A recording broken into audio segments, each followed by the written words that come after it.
Welcome to the Folktale Project. This is Dan Scholes.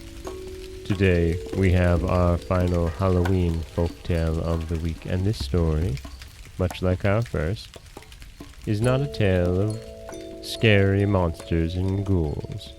Rather, it's a love story. This also comes to us from the Topaz fairy book, and this is a Scotch tale entitled The Courteous Prince.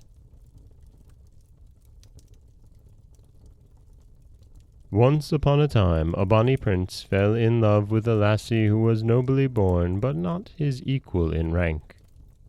The king was sorely vexed because his son looked with favour on this maiden, and his majesty determined to part the lovers. He sent the high chancellor of the court to an old witch for advice. After thinking the matter over for 9 days, the old woman muttered the following answer.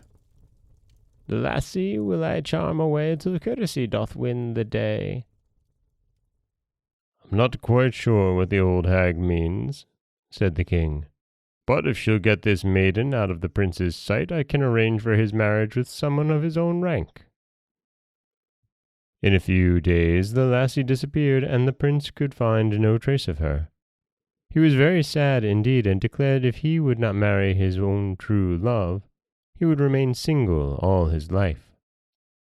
It happened one fine day near the end of October that the young prince and a party of nobles went hunting. The hounds were soon on the track of a fine deer, which was so wily and fleet of foot that the noble ones one by one lost track of the quarry and dropped out of the chase. The young prince, who was a famous rider, continued the hunt alone.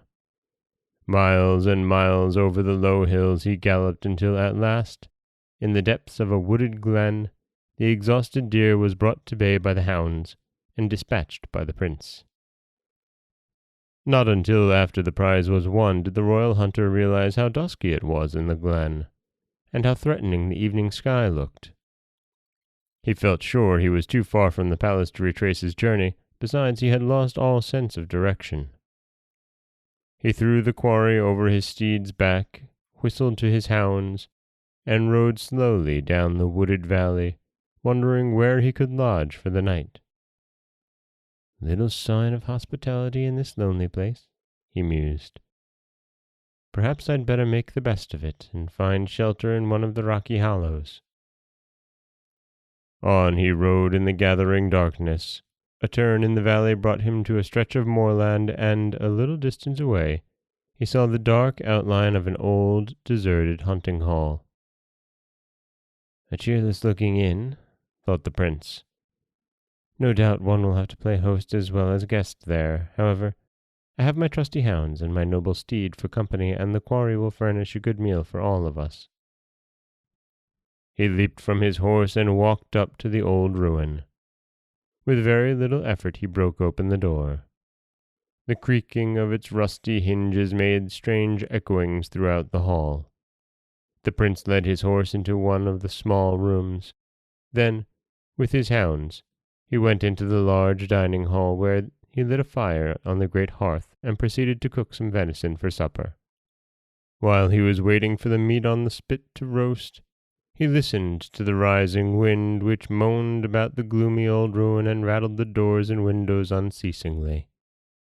The good steed, in the adjoining room, pawed the floor restlessly, and every few moments the hounds stretched their heads straight up into the air and whined in a most uncanny way. As he mused before the fire, the prince thought, "This is all Hallowe'en, the night when ghosts and witches hold their revels. Nevertheless, I'd rather be in this deserted hall than on the storm-swept moorland." He took the roasted meat from the fire and prepared to eat his supper. Suddenly, a fierce blast of wind broke open a large door at the far end of the hall, and into the room stalked a tall, ghostly woman. Her lank figure was clothed in grey garments which trailed for yards on the floor. Her long grey hair hung loose down her back. By the light of the flickering fire, the prince could see her hollow eyes and wan features. He was a brave man, but this ghostly creature filled him with dread and horror. The hounds dropped their bones of venison and crept close to their master, who was unable to utter a word.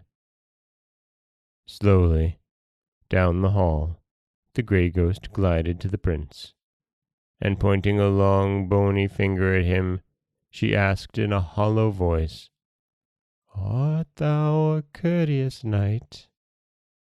In a trembling voice the prince answered, "I will serve thee. What dost thou wish?" "Go ye to the moorland, and pluck enough heather to make a bed in the turret room for me," said the phantom-like figure. It was a strange request to make, but the prince was relieved to have any excuse to get out of her sight. He sprang quickly to his feet, and hurried out to face the stormy night in search of heather. He plucked as much as he could carry in his plaid, and returned to the hall where the ghostly visitor was waiting for him. She led the way down the room, and up a half-ruined staircase to the turret room.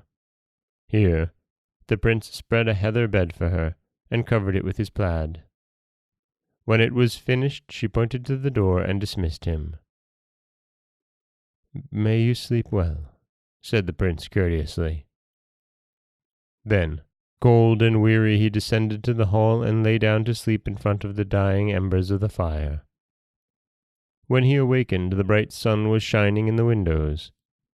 The prince lost no time in making ready to depart, for he remembered quite well the ghostly visitor of the past night. "No doubt she departed before the crowing of the cock," he said. "I wonder if she left my bonny plaid in the turret room. The autumn air is keen and biting. I'll go see." He ran quickly up the ruined staircase. To his surprise, when he reached the top, the door of the chamber opened, and there before him stood his lost sweetheart. "How camest thou here?" gasped the prince. "And where is the grey ghost?" "Last night I was the grey ghost," she said. "And wilt thou change thy form again tonight?" he asked in horror. "Never again," said the maiden. "In order to part us, a wicked witch threw a spell over me, a spell which changed me into the awful shape thou sawest last night, but thou hast broken her wicked charm." "Tell me how," said the prince, whose face was beaming with happiness. "The witch's charm could not be broken until some knight should serve me, even though my form was horrible. By thy courtesy thou hast broken the spell," said the maiden. So the prince and his true love rode away, and were happily married. And when the king heard of his son's adventure in the hunting hall, he said, "Now I know what that old witch meant by her prophecy."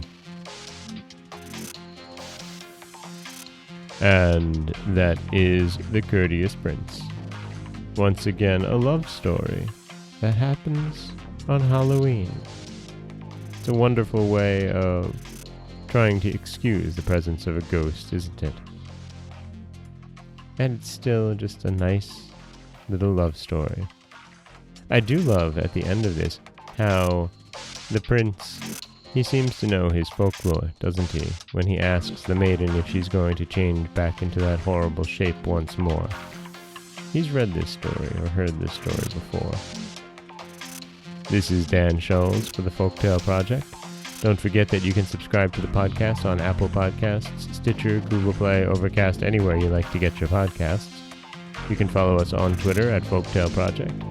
You can find us on Auto Radio, TuneIn Radio, iHeartRadio, Spotify, anywhere you like to listen. And you can always head over to folktaleproject.com, where you'll find a new story waiting for you every Monday, Wednesday, and Friday.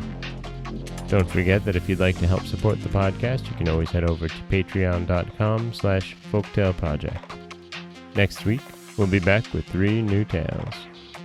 As always, thank you so much for listening.